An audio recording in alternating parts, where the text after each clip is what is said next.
Olá, boa noite. O Parlamento Amazônico, que reúne deputados de 9 estados da Amazônia, realizou nesta semana a primeira Assembleia Geral em Boa Vista, em Roraima.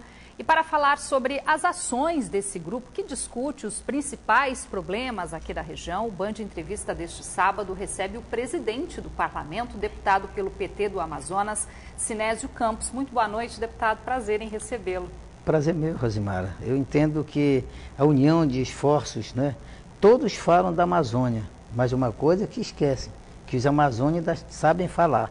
Esse é o grande propósito, a grande meta, né, do Parlamento Amazônico, que congrega em torno de 251 deputados estaduais, né?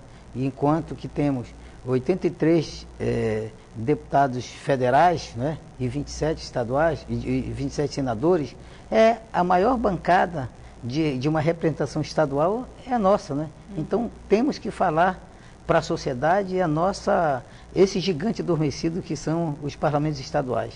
Tá certo, deputado. Bom, como a gente falou, né, são 9 estados.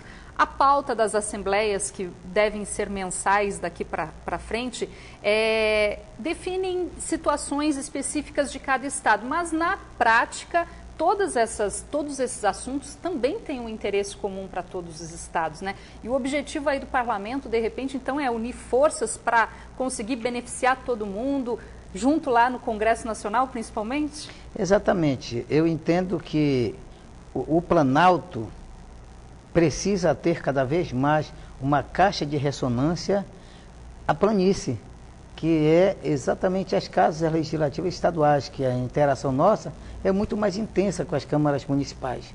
E muitas das vezes são projetos, são encaminhamentos, são às vezes muita boa vontade, às vezes, do Congresso Nacional, tanto os deputados federais e senadores, que às vezes apresentam propostas, sugestões, que não se adequam aos interesses do Estado específico. Então, eu digo isso porque a Constituição de 88 usurpou muitas prerrogativas das Assembleias Legislativas que até hoje nós queremos resgatá-la.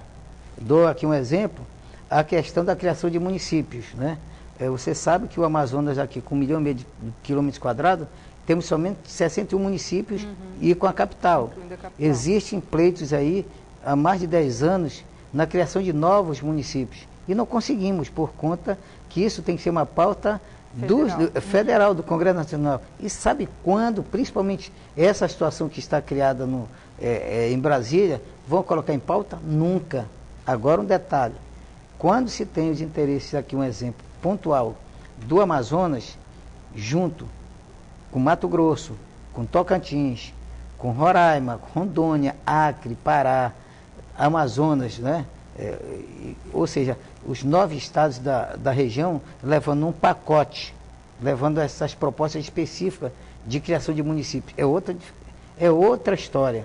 Outra coisa, o Congresso Nacional está se debruçando na discussão sobre mineração em terra indígena. Por que as Assembleias Legislativas não são ouvidas? Então não é por aí que vai funcionar. Sabemos que funciona o contrabando de minérios em áreas indígenas, sabemos a situação de penúria que os povos indígenas vivem, mas que nós que estamos na planície sabemos e podemos dar uma contribuição. É o PL 1610, o projeto de lei 1610, que tramita há mais de 15 anos na Câmara Federal. Já tem relator, já tem presidente, e agora nós vamos trabalhar de forma articulada. Ou seja, os 9 estados da Amazônia vão levar uma proposta sobre a questão mineral em terra indígena, dentre outros, né? Os planos estaduais de recursos hídricos. Por que esses planos estaduais de recursos hídricos são, às vezes, desconectados? O plano de Roraima, do Amazonas, do Acre, que os rios são as nossas grandes riquezas aqui. Falar, por exemplo, da comercialização da água, falar sobre o uso sustentável da água. Por que as assembleias não começam a falar de forma unificada? Então, eu vi, com essa nossa primeira reunião, o parlamento que já existe há mais de 15 anos, a motivação. Existiam deputados estaduais que, na verdade, diziam, o que fazer? Ser deputado estadual só para aprovar moção de parabenização, sessão especial da concessão de títulos de cidadão e chancelar, ser uma casa homologatória só das contas do governo, será que é só isso? Então, eu creio que é uma casa que custa alto para o Estado e que tem que ser mais bem empregado esse recurso com retorno para a sociedade. Então, unificando por aí. As forças, né? Bom, já que o senhor falou aí de políticas indigenistas, a gente tem uma situação que envolve aí o estado de Roraima, que sediou a Assembleia, mas que envolve o Amazonas também, de uma certa forma, que fica até numa situação um pouco complicada aqui para a gente, que diz respeito ao Linhão de Tucuruí, que é uma obra que está parada por conta de um licenciamento ambiental que não é feito aqui no trecho, né, entre Manaus e Boa Vista, por conta da reserva indígena e inclusive o novo presidente da FUNAI, né, que deveria ter participado da discussão, não foi lá, ele é do seu partido, né, deputado? Exatamente. Para começar, o Parlamento Amazônico não tem cor partidária. Eu sou do PT, o vice é do PSDB. A Constituição do Parlamento Amazônico, a única bandeira é a defesa intransigente dos interesses da Amazônia, que vai além de governos pontuais. Um exemplo, a Assembleia Legislativa de Roraima com o governo de Roraima estão em pé de guerra. Isso aí não tirou brilho da nossa participação e do nosso evento lá. Ao contrário, acabou sendo uma agenda positiva para o estado de Roraima. E quero dizer para você, essa questão do Linhão de Tucuruí é uma vergonha nacional, por conta que há mais de 2 anos, esperando somente o licenciamento, tá certo? A licença de passagem, porque licenciamento ambiental não é a FUNAI que dá, é o IBAMA e outros órgãos, né? E todos os outros órgãos já deram o licenciamento. Somente a FUNAI, por conta que interesses outros estão impedindo, né, a passagem do Linhão de Tucuruí. Que vai interligar o Estado ao Sistema Nacional e hoje depende da Venezuela, né, o Estado. E de Guri, ou seja, um país que está em crise, em confusão permanente, e o que acontece? Quando eles se invocam de não passar energia, Roraima fica sem energia. Ou seja, e o mais curioso, que é bom que a gente torne público, na verdade, é para tornar público. A passagem do Linhão de Tucuruí acontece em outras áreas indígenas do Brasil. De forma inusitada, o Joamiri Atuari, aqui do Amazonas, que na verdade coloca inclusive uma corrente onde as pessoas que se deslocam de Manaus para Boa Vista e vice-versa, tem que esperar o momento oportuno de passar. O direito de vir não existe. Então tem algumas regras criadas, né, aqui com o Joamiri, que na verdade pode até não ser com os povos indígenas. É alguém que está por trás, que às vezes manipulando, né, acaba que tem a chancela de falar em nome deles, que estão tentando viabilizar. Por que não deixaram, no caso, de acontecer a passagem do Linhão em outras regiões indígenas do Brasil? O ex-senador João Pedro, que assumiu recentemente a presidência da FUNAI, foi convocado para participar? Ele foi convocado 2 meses antes e que na verdade não foi. E o resultado, as 9 assembleias legislativas que estavam presentes no evento aprovaram por unanimidade uma moção de repúdio ao presidente da FUNAI. E será encaminhado essa moção de repúdio, primeiro aos meios de comunicação, saiu no Diário Oficial, inclusive, do Poder Legislativo de Roraima, no dia de hoje, será encaminhado ao Ministro da Justiça, ao Ministério de Minas e Energia, à Presidenta da República, aos senadores e deputados federais, por conta que uma irresponsabilidade dessa, deixar um Estado irmão da Amazônia, né, há mais de 2 anos, somente para passar, são mais de 5.000 bobinas, a estrutura toda comprada para interligar no Sistema Nacional de Energia, o estado de Roraima fica. Ou seja, é algo que o Parlamento Amazônico vai começar a discutir os interesses comuns. Ou seja, bateu num estado irmão, vai ter por parte de outros estados, de outras assembleias, a solidariedade e, acima de tudo, também a chancela, como nós fizemos agora, na ausência do presidente da FUNAI. Tá certo. Outro assunto aí de interesse coletivo dos estados aí da Amazônia é a questão da aviação regional, né, que também foi discutida lá nessa Assembleia, porque hoje, por exemplo, se falando aqui do Amazonas, a gente tem poucos municípios que têm voos regulares, né? E isso deve ser uma realidade também dos municípios do interior dos outros estados aí que compõem a Amazônia. Exatamente, começa a se discutir as condições de pistas de pouso. Os investimentos que muitas das vezes chegam, mas somente de forma simbólica. De forma simbólica. Aí cada político do seu estado, chega no estado e fala os números. Agora os números vão ser falados na Amazônia.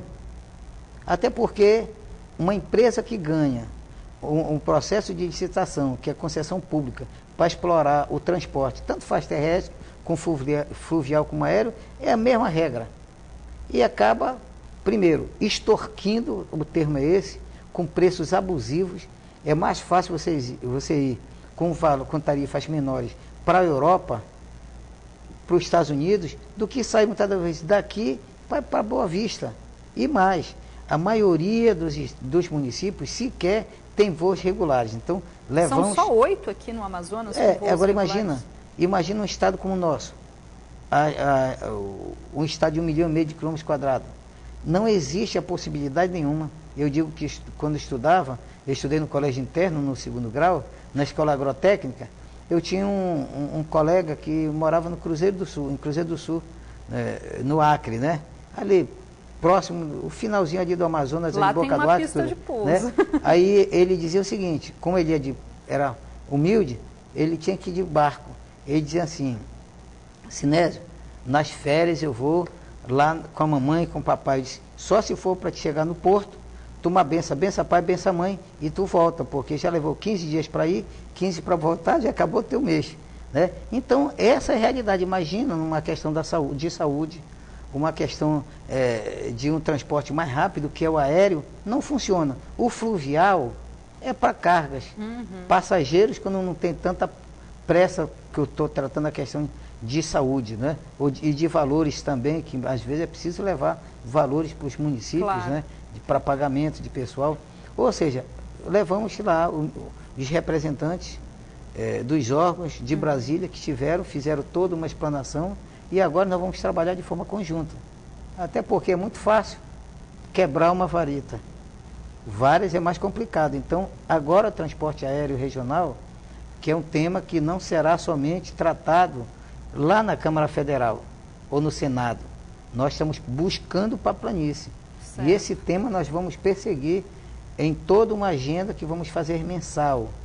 Cada Assembleia Legislativa da Amazônia terá uma reunião mensal do Parlamento Amazônico. Tá bom, deputado, a gente vai dar continuidade aqui à nossa entrevista. A gente precisa fazer um rápido intervalo, não saia daí, nós voltamos em instantes. Estamos de volta com o Band Entrevista deste sábado, que hoje recebe o deputado pelo PT do Amazonas, Sinésio Campos, que também é presidente do Parlamento Amazônico, que esta semana realizou a primeira Assembleia Geral, aliás, lá no estado de Roraima, na capital Boa Vista. No bloco anterior nós falamos, né, deputado, de alguns dos assuntos discutidos nessa Assembleia.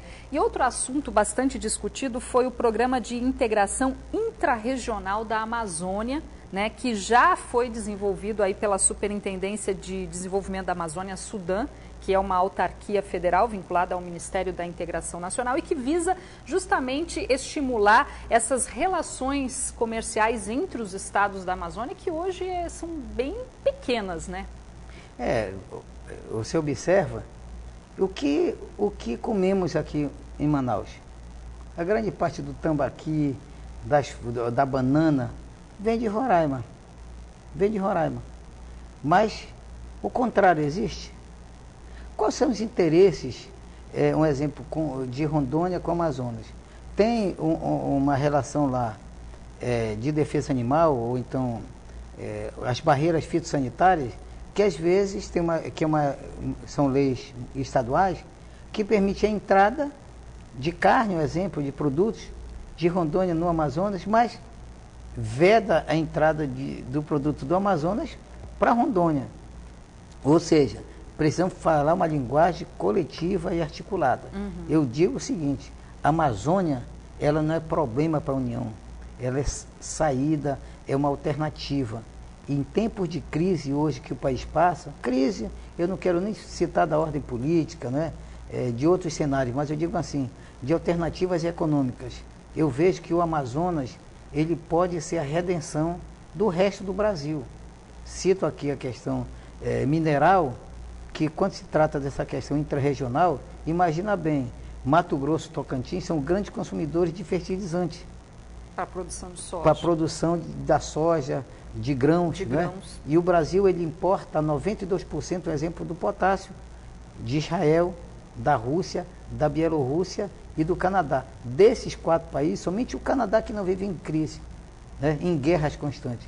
Imagina bem esta dependência, essa fragilidade de um país que é grande produtor de grãos e de alimento, porque não existe a suinocultura, a bovinocultura, o agronegócio, como também a agricultura familiar, se não tiver o potássio, o fertilizante. E o Amazonas agora com o segundo maior. E o Amazonas tem a segunda maior jazida de potássio do mundo. Ou seja, sais de potássio que foram agregados há 250 milhões de anos, e 12 anos atrás, quando eu falava disso, me diziam que eu era louco. Dizia, pô, Sinédrio, você está falando que aqui já foi mar?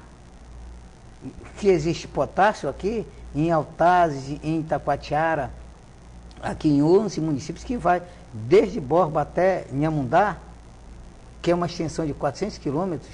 Então, o Brasil hoje, ele é refém, na verdade, da produção de alimentos desses países que eu citei. Então, o Amazonas ele começa a ter um novo olhar, uma nova caminhada. E vamos ter uma nova Zona Franca nessa direção. Uma nova Zona Franca, não. Um agregar de uma Zona Franca que eu sempre acreditei. Zona Franca para produzir celular, eletroeletrônico, indústria de 2 rodas, se coloca onde bem quiser, em qualquer parte do mundo. Essas indústrias que não utilizam nossa matéria-prima, qual é o interesse dela de estar aqui em Singapura, na China, na Conchichina? Pouco interessa. Onde tem uma mão de obra mais barata, lá eles vão se instalar. Incentivos hoje, o mundo globalizado, isso aí não é mais barreira de segurar nenhum tipo de empreendedor, de investidor aqui. Agora, as nossas matérias-primas que vão ser transformadas em bem final é diferente. Então, esse olhar que eu tenho, que vão chegar soja para cá, nos nossos portos, e vai o nosso fertilizante potássio para regiões brasileiras. Eu cito esse exemplo. Eu cito também na questão de produtos hortifrutigranjeiros. Essa relação é uma relação que tem que ser proativa entre os estados. Mas queremos saber o que a Sudam e o que o BASA tem para oferecer. Os financiamentos, as linhas de crédito. Cito, por exemplo, programas, por exemplo, Procalcário, que agora nós temos uma indústria, uma fábrica aqui em Manaus, depois de muito tempo que eu lutei para que o Amazonas pudesse ter. Você sabe que quando você está com uma acidez, você toma o quê? Um antiácido. Da mesma forma, o nosso solo é um solo com pH ácido. A nossa água também tem um pH ácido. Então não existe a piscicultura, não existe a produção agrícola, tanto para o agricultor familiar como o grande, não existe se não tiver a correção primeiro do solo.